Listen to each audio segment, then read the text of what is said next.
निजी शिक्षक संघ राजस्थान का प्रदेश अध्यक्ष हूं और जनता का चुना हुआ प्रतिनिधि हूं। मैं बताना चाहता हूं उसका जो विजन और एजेंडा है वो आप हम सबसे परे है। उसे ना तो धर्मशाला से मतलब है, वो तो इसमें उलझाने की कोशिश कर रहे हैं। उसका एजेंडा तो एक अंतर्राष्ट्रीय एजेंडा है। वो इस समाज में इसलिए उसको एक सिस्टम से भेजा गया है जो कि धर्मांतरण का काम कराने का कार्य है।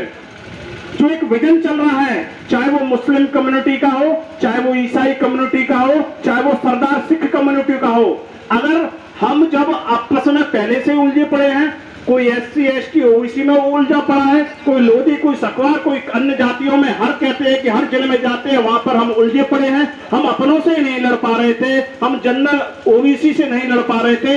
एक और फुंतरू आ गया कि सकवार समाज, सरदार सकवार समाज, फिर आ जाएगा मुस्लिम सकवार समाज, फिर आ जाएगा ईसाई सकवार समाज। आप उसको विजन को देखिए।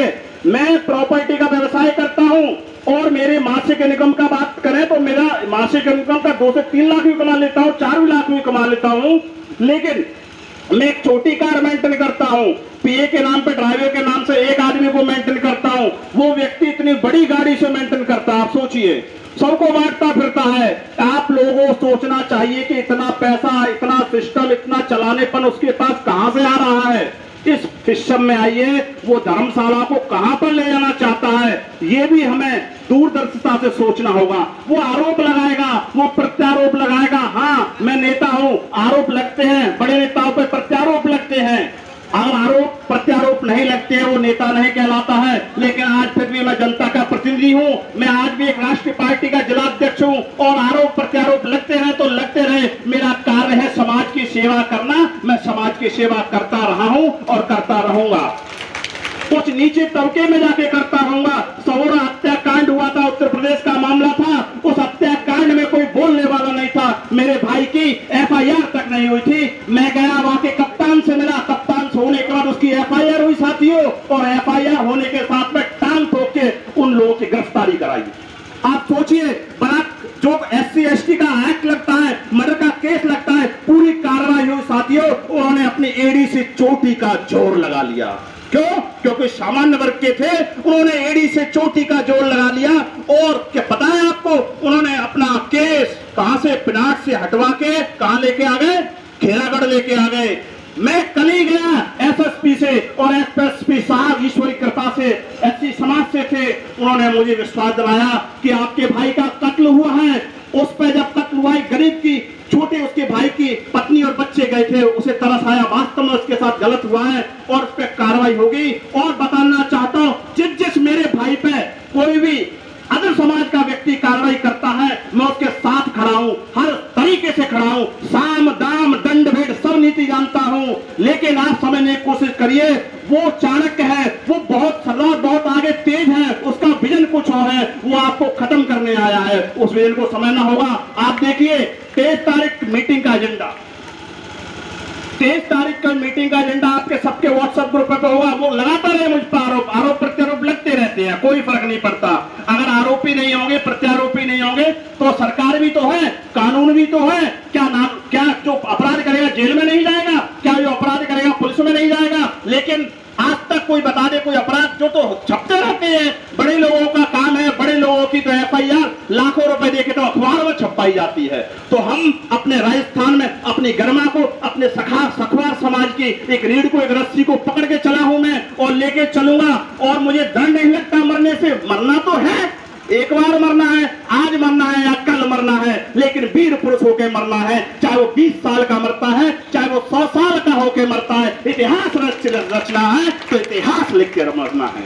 ये देखिए साथियों, ये मीटिंग का सबसे जो बड़ा जो पॉइंट है, आप देखिए, मैं और पॉइंटों पर ध्यान नहीं आकर्षित करना चाहूंगा। विधि सम्मत कार्रवाई के साथ साथ आर्थिक अपराध, सोचिए, आर्थिक अपराध अन्वेषण ब्यूरो एवं लोकायुक्त में कार्रवाई करने हेतु आप सोचिए 23 तारीख की मीटिंग में आप जाना चाहेंगे? क्या आप अपनी समाज की धर्मशाला को सरकार को देना चाहते हैं या अत्याचारी को देना चाहते हैं?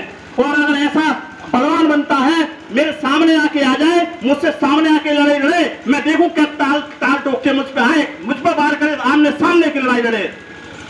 ये व्हाट्सएप क्या होता है, अपने साले जो सारे जेल में डले पड़े हैं, इसके खास साला इसका जेल में पड़ा है 376 के मामले, उसे 4 साल से जेल में उसे ही छुड़ाए, इतना बड़ा बलशाली बनता है। लेकिन मेरे समाज के भोले भाले लोग हैं, वो दोस्त से सड़क वो जानते नहीं है कि दिल्ली से बंबई घूमा है, विदेशों में घूमा है, आपको बहकाएगा, चमकाएगा। कहते हैं ना कि क्या डालेगा, डाला चुग्गा डालेगा, चुग्गा डालेगा, बहलाएगा, फुसलाएगा, लेकिन फंस मत जाना, उसका एजेंडा बहुत तगड़ा है। तो साथियों, मैं भरसक 23 तारीख के मीटिंग के घोर निंदा करता हूं ऐसे व्यक्ति का। वो सखवार समाज का नहीं हो सकता है, जो अपने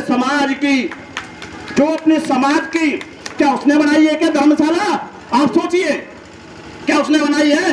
कर कमलों के द्वारा हमारे बाबा साहब ने, हमारे कमल साहब धर्मशाला लेके गए, एक धर्मशाला, और दूसरी धर्मशाला, इतनी विशाल धर्मशाला रामेश्वर जी ने खड़ी कर दी। लेकिन आरोप प्रत्यारोप करके वो सब कुछ निस्ता नाबूद कर देना चाहता है, आपको खत्म कर देना चाहता है। वो उसका एजेंडा है। क्यों? क्योंकि विधि सम्मत कार्रवाई के साथ साथ आर्थिक अपराध, अन्वेषण ब्यूरो, समझते हैं आप पढ़े लिखे, अन्वेषण ब्यूरो एवं लोकायुक्त में कार्रवाई करने हेतु, अगर आप एजुकेटेड हैं, बलवान है, नहीं समझ सकते हैं तो समझने की कोशिश करें, उसकी निंदनीय सोच को समझने की कोशिश करें। वो आपको बहला फुसलाकर कुछ लोगों को पिलाता है, गाँव जाता है, खिलाता है, फोन करवाता है, दूसरों से चैटिंगों से मैसेज करवाता है, नीच करवाता है। मेरा समाज मुझे अच्छी तरह जानता है, मेरा समाज के साथ मैं खड़ा हुआ हूं, और जो नेक राजनीति करेगा वो तो हर सुख दर्द का हिस्साएगा।